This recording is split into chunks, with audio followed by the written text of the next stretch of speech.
Bakit ang mabuti mong intensyon ginagawang masama ng iba? Alam nyo, may gusto lang ako i-share sa inyo. Hindi ito yung tipong para magturo, kundi parang nagkikwento lang. May mga pagkakataon sa buhay natin na ang intensyon naman natin ay mabuti. Gusto mo lang tumulong, gusto mo lang magpayo, gusto mo lang magbigay ng idea, pero sa huli, ikaw pa yung nagmumukhang masama. Naranasan mo na ba yun? Yung tipong tumutulong ka na nga, ikaw pa yung napagsasabihan ng mayabang ka, o kaya sasabihin sa'yo, pakialamero ka. O minsan, sasabihin sa'yo, feeling mo naman, marami kang alam. 'Di ba pagka naririnig mo yon, ang sakit nun, 'di ba? Kasi sa loob mo, alam mo, wala ka namang ibang gusto kundi tumulong o makatulong. Pero alam mo ba, habang tumatagal, na-realize ko, hindi pala talaga lahat ng mabuting intensyon tatanggapin ng maayos ng ibang tao. Bakit? Una, hindi lahat ng tao handang makinig sa'yo. Hindi lahat ng tao handang makinig ng totoo. Kahit gaano pa kabuti ang intensyon mo, kung hindi sila ready, magiging mali ka sa paningin nila. Pangalawa, may mga tao na hindi problema ang sinasabi mo, kundi kung sino ang nagsasabi. Minsan kahit tama ka, pero dahil hindi ka nila gusto, lalagyan nila ng mali siya ang lahat ng ginagawa mo.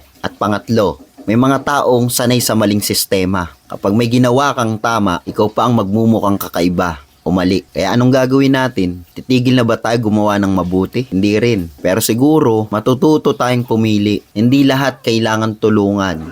Hindi lahat kailangan pagsabihan. At hindi lahat naiintindihan ka. Minsan, ang tunay na kabutihan, hindi pinipilit sa iba. Minsan effective pa yung tahimik ka lang. Tumutulong kung saan ka welcome at marunong umatras kung hindi ka naman naiintindihan. Kasi ang totoo, kahit anong gawin mo, may masasabi pa rin ang tao sa'yo. Kaya imbis na ubusin mo ang sarili mo para ipaliwanag ang intensyon mo sa lahat, mas piliin mo na lang maging totoo. Kung alam mong wala kang tinatapakang tao, wala kang nilalamangan, at malinis ang puso mo, ituloy mo lang. Hindi man nila maintindihan yan ngayon. Darating yung panahon, makikita rin ng tamang tao kung ano talaga ang intensyon mo. At kung hindi man, okay lang din. Ang mahalaga, hindi ka nagbago para lang matuwa ang iba. Salamat sa pakikinig at kung nakarelate ka, pakishare mo to. Tahimik lang tayo dito pero malupit tayo.